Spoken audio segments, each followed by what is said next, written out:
funcionar como no xogo das sillas, para que ninguén sinta que ten un asiento debaixo do cu, senón que hai que bailar alrededor do que queremos, porque todas e todas os presentes respiramos do mismo aire e somos capaces de pensar no ben común. Este discurso ten que ser breve e ten que empeñar a palabra para poder dar despois. Dicía hai moito tempo un veciño, onde vivan 100, vive ti tamén. E é curioso, porque 100 é unha medida moi xeitosa. Por baixo da cara sempre xa se fai pouca. Se unha aldea vai a menos é que non dá sostino un hórreo. E entendamos o hórreo como metáfora do económico. E xa non faremos de cando as aldeas eran fontes de resistencia, subsistencia e posiblemente de amor á terra que un naceu.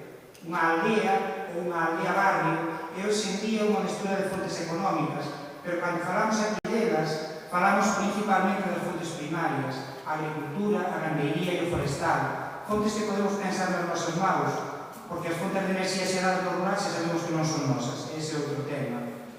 A sobrevivencia das aldeas sen estas fontes significaría convertilas nun rural dormitorio ou nun rural casa rural.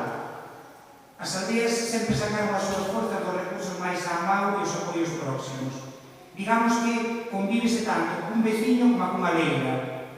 Así que non é de extrañar que canto recanto había, ou se xa se esquece, estivera bautizado ou tivera o seu nome dado de persoal. O Alto do Toxo, o Fondo de Mouroces, a Pena do Luxás, a Trigueiriza, Pena de Panos, o Curbillón.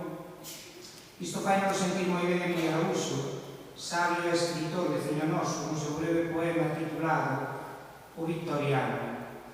Se as cousas de Mouca, da aldea de Mouca, falaran, vanme extrañar cando eu morra. O equivalente para as persoas seríamos algúns delas e das casas. Todo tiña o nome dun pasado e dun presente, dunha experiencia e dun carácter.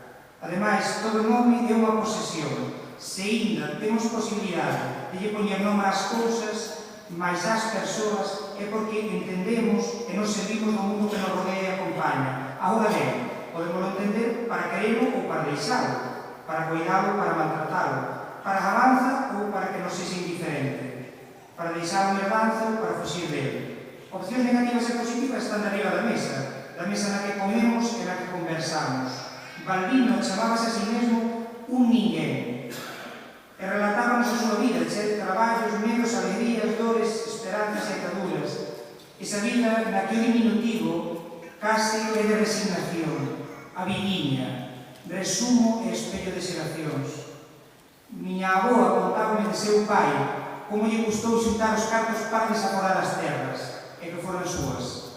O minifundismo foi un exceso que naceu dunha ansia boa, non vivir escravizados. Ela explicaba moi ben.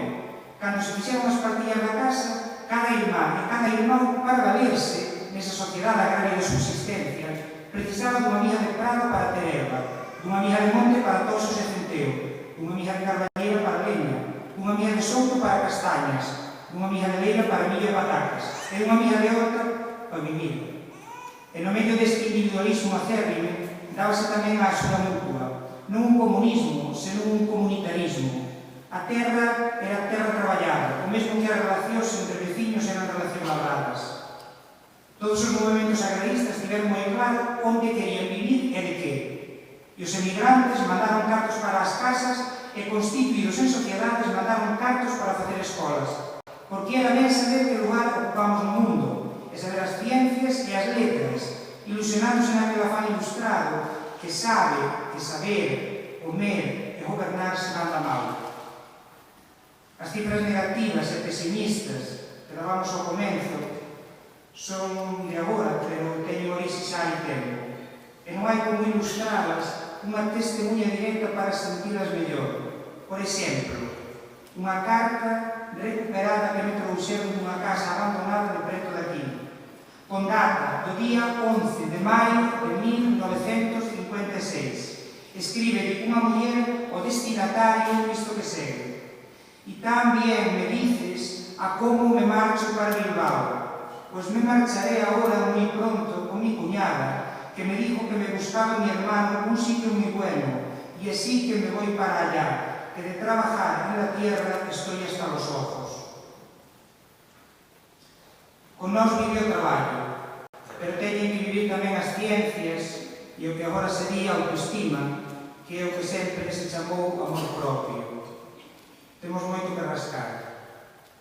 Di dúas cousas importantes outro poema de Emilio Arauxo, calcado de boca dunha muller, titulou-no Bella, eu só pido paz no mundo, con pan e viño se son persoa. Estamos, polo tanto, para sumarlle a este un novo poema. Quen dicía, onde viva ancén, vive ti tamén, engadía, unha mosca soa non fai bravo. A generosidade non compite con ninguén, e temos que ter de que vivir, e mirar as cousas con cariño. Se puidéramos ver aquí a 100 anos, igual se nos aclaraban moitas, pero sabemos de sobra que o mérito está en predicir e propor desde onde estamos uns pasos atentos e generosos para non nos mancar. Por iso, este recoñecemento de hoxe, á aldea de Soutolongo, será o primeiro recoñecemento a todas e cada unha delas. Moitas gracias.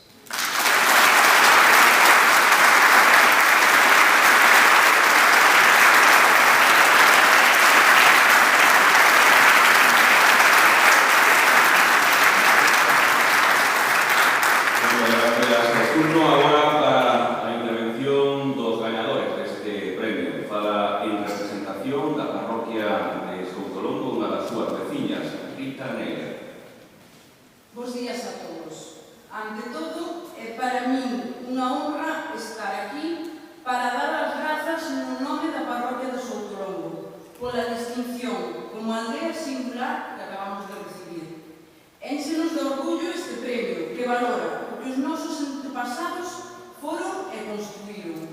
O esforzo da nosa xente que traballa de día a día, de sol a sol, para que Soutolongo sexa un lugar mellor onde vivir e non simplemente un acubillo onde nacer para emigrar á cidade.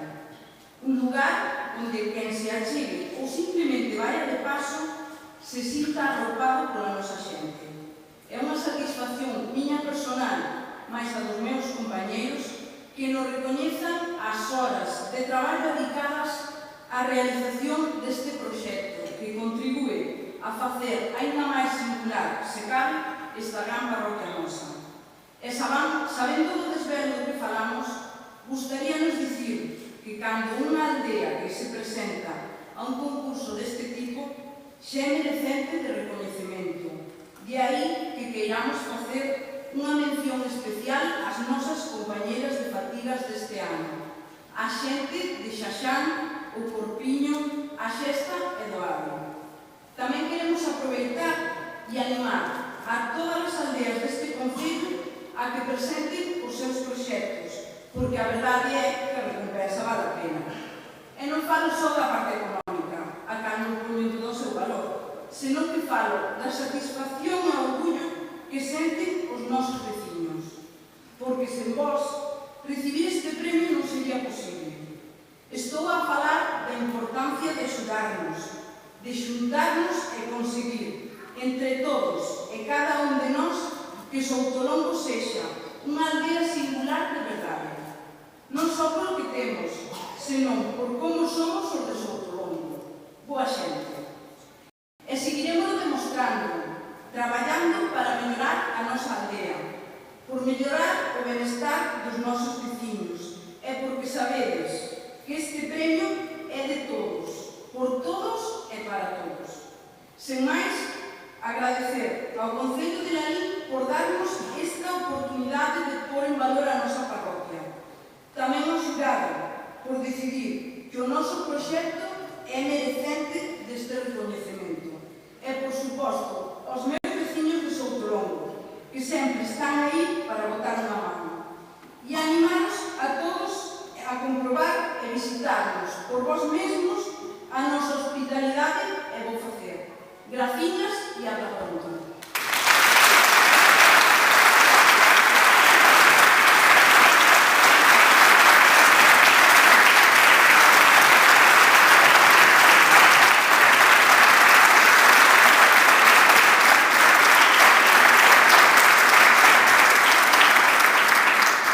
Convidamos agora que se dirixa a todos e todas vostedes ao alcalde de Lalín, don Rafael Cuiña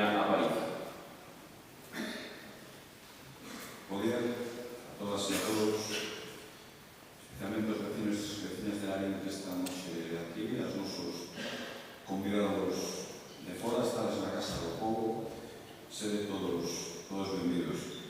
Quero lle dar o agradecemento pola súa presencia ao presidente da Xunta de Galicia, o primeiro dos galegos, nesta mostra de respeto e cariño institucional cara a alguén que sen dúbida non olvidaremos. Presidente, moitas gracias. Quero tamén, por suposto, dar gracias á presidenta da Deputación de Pontevedra, Ana Silva. Quero dar gracias a tamén diputados, quero dar gracias aos meus compañeros alcaldes, alcaldesa de Muros, os membros do Goberno de la Línea de Corporación Xeral, especialmente tamén ao Consello de Cultura e de la Línea, pola súa presencia, e ao senador Crespo Iglesias, o que Cira Bocido tanto lle debe. Quero lle agradecer especialmente este hoxe tamén aquí a súa casa. Hoxe é unha xornada festiva e ao mesmo tempo reivindicativa nun concello como de Lalín, no corazón de Galicia, que quere desde hoxe premiar o noso rural como acto de afirmación da nosa identidade. Orgullosos das nosas parroquias e os nosos veciños e veciñas, nos que vemos un potencial inmenso de futuro a desenvolver como identidade da nosa alma galega. As parroquias do concello de Lalín conforman un conxunto cultural, identitario e xeográfico cuxo valor fai preciso que a institución municipal vele por elas como referentes dunha sociedade que ten claro que o futuro desta comarca debe pasar por un proxecto decidido e ambicioso baseado nas políticas do ben común. O galardón Aldea Singular, que os entregamos por primeira vez, é a constatación que no día grande de Lalín, celebración da 48ª edición da Feira do Cocido, este concello empeza unha viaxe cara a políticas que deixan claro que o pobo é quen máis ordea.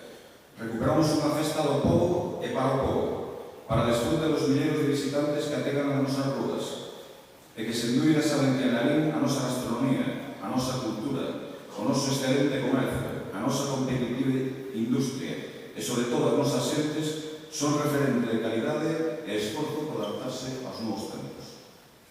A combinación entre a tradición das nosas moitas casas de comidas e a modernidade da nova xeración de cociñeros que temos neste concello, dos que estamos tan orgullosos, fai que o prato rei da gastronomía galega proxecte a imaxe dun concello que quere estar á altura dos desafíos do convulso século XXI.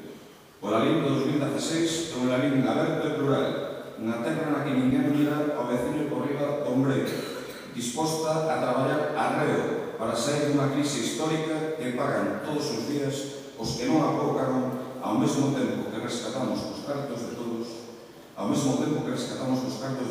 a aqueles que se sitúan por riba do ben e do mal dos límites da ética soportable. Hoxe é de xustiza unha lembranza en Vilas, ao que tanta ilusión facía ser pregoeiro da festa gastronómica máis importante de Galicia. Nos seus escritos está a esencia deste país soñado co que seguramente en demasiadas ocasións os políticos non esteamos á altura das circunstancias. Temos a sorte de ter, no noso primeiro ano de mandato, a un pregoeiro excepcional, especial e excepcional, cuxa pluma describe a sociedade española como ningún outro neste tempo. A súa modestia fai que non queira escoitar, mas eu vou decir, que é o sucesor de Larra, de Vicente ou o propio Umbral. Palabras maiores para un escritor e xornalista do que tan orgullosos estamos, os seus amigos e o universo da creación. Sabe de todos que estamos orgullosos de Soutolongo, por unanimidade a aldea singular deste ano, das súas veciñas e veciños, que demostran coa súa iniciativa e traballo o amor por unha Galicia rural que, ao igual que outras contemporáneas deste ano, do Ave de Loxón a Sexta Xasán, sempre será a nosa nai e señora. Moitísimas gracias a todos.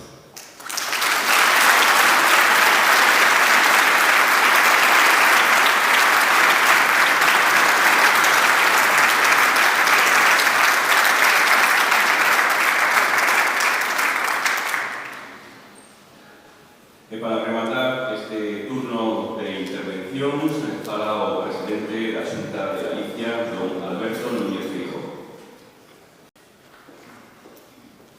Bos días a todos, queridos veciños de Lalín, queridos veciños e veciñas de Galicia, señor alcalde, señora representante, membros da parroquia de Soutolongo, señora vicepresidenta do Parlamento, señor conselleiro, señores e señoras diputadas do Parlamento e Cortes, señor delegado da Xunta, senador, señoras e señores. que a patria do home é a infancia. É algo que se comproba a medida que se van cumplindo anos. A infancia, na gran maioría dos galegos, está unida a unha aldea, a unha patria pequena, a unha patria accesible, chea de seres queridos, de amigos e dunha paisaxe que para nós está humanizada. Esta lembranza irá sempre ao carón de nós, influindo na nosa visión da contorna e na relación coas persoas. Galicia, por sorte, sigue sendo un país aldeano, que ninguén pense que tal cousa é unha desventaxa, senón todo o contrario. Somos precisamente os aldeanos os que estamos mellor capacitados para entender a aldea global, que agora serve para designar un mundo intercomunicado por todo tipo de redes. Ese mundo precisa dun valor esencial que aprendemos na aldea, o sentido da comunidade. Privado de aldea global ou local, morre. A aldea galega é un centro de solidaridades, onde a persoa necesita do grupo e o grupo precisa das persoas. Grazas a ese sentimento, Galicia foi quen de resistir todas as noites de pecho que o destino lle deparou. Foi na aldea onde se mantivo viva a nosa cultura, en tempos nos que esmorecía outros anos.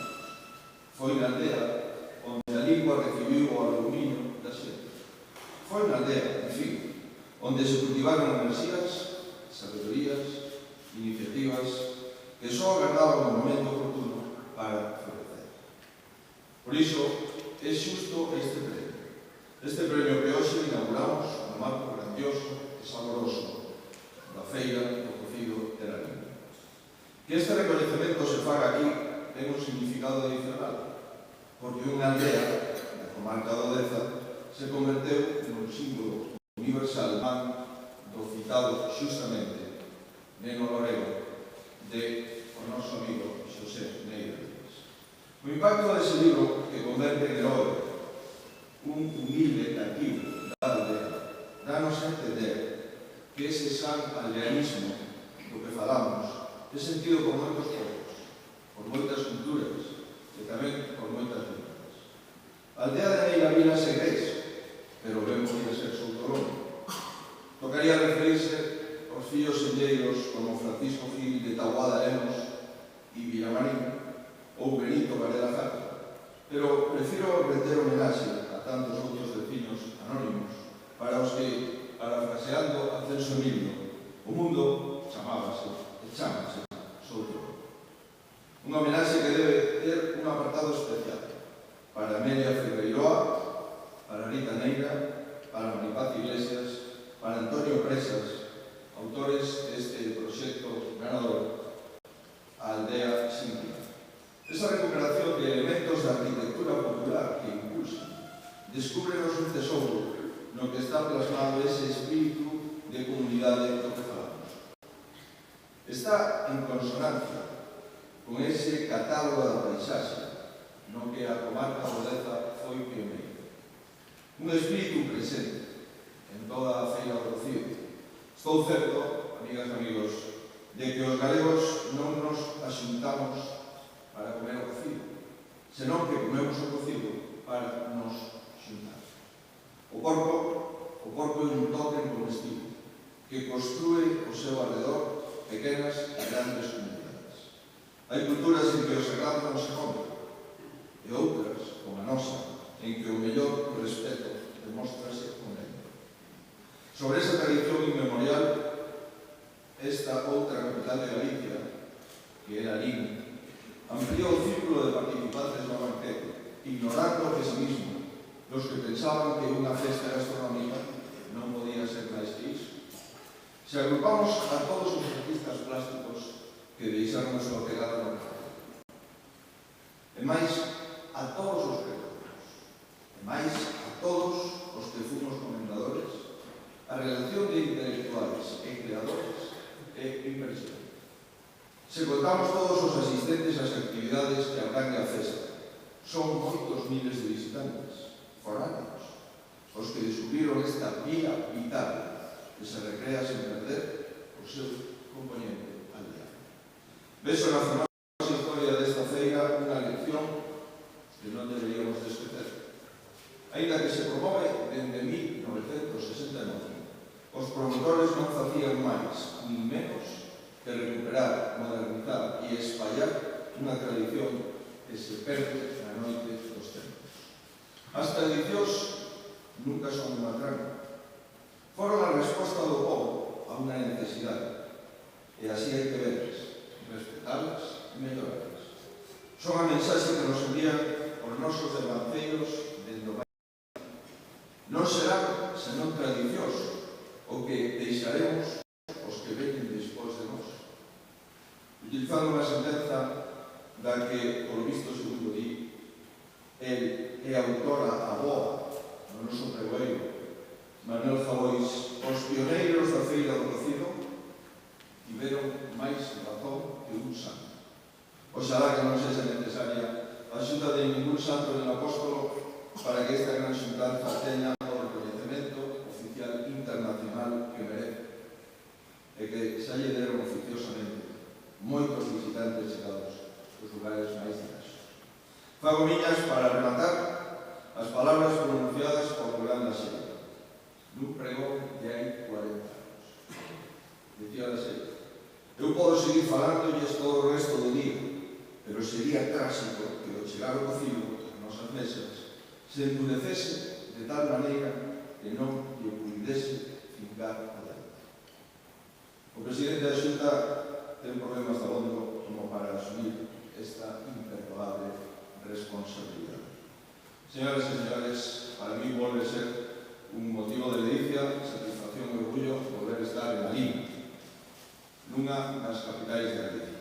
E por iso, señor alcalde, para mí é unha honra volver a estar aquí, porque sempre que lle pedí apoio a Lalín, e desde logo Lalín terá o apoio do presidente da Xunta na mentras ostente este cargo e despois tamén.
Corporación Carballo da Manteiga, xa como remate deste acto, invitamos a todas e todos os veciños de Soutolongo que se atopan aquí na sala para realizar unha foto de familia e inmortalizar este momento junto coas autoridades que teñen a ver, poden pasar ao centro da sala para facer esa fotografía.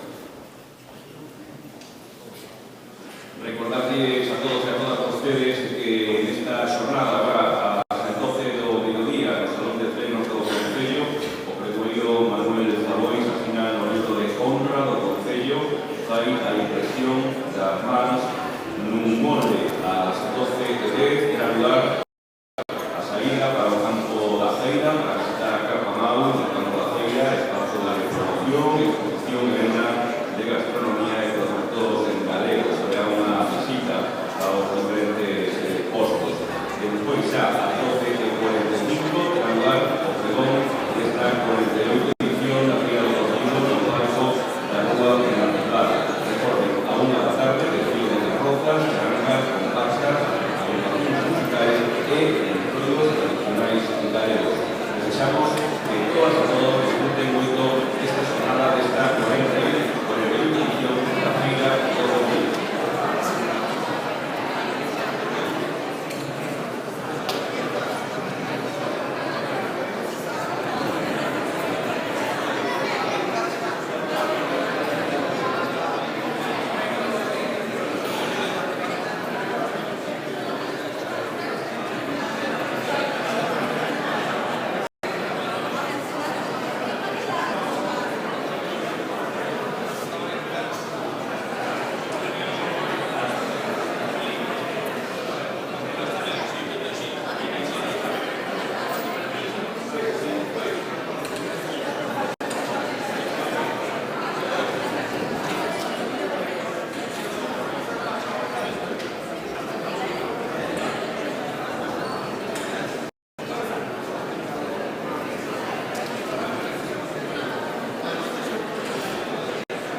lo del chollo del extremo?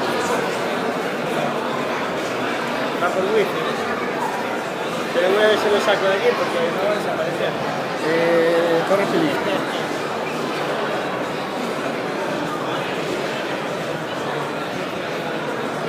Me gusta aguantando el día, pero... Me gusta aguantando. Tiene pinta de que va a aguantar, Acaba también de 30% de posibilidades. Ojalá. No, tiene que haber lo demás, No va. Dice que no ayuda. Óigale.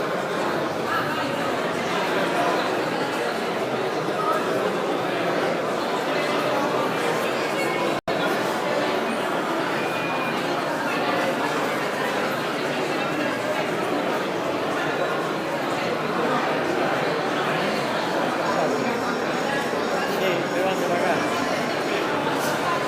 Hacer una fiesta nueva de que cambiar muchas cosas.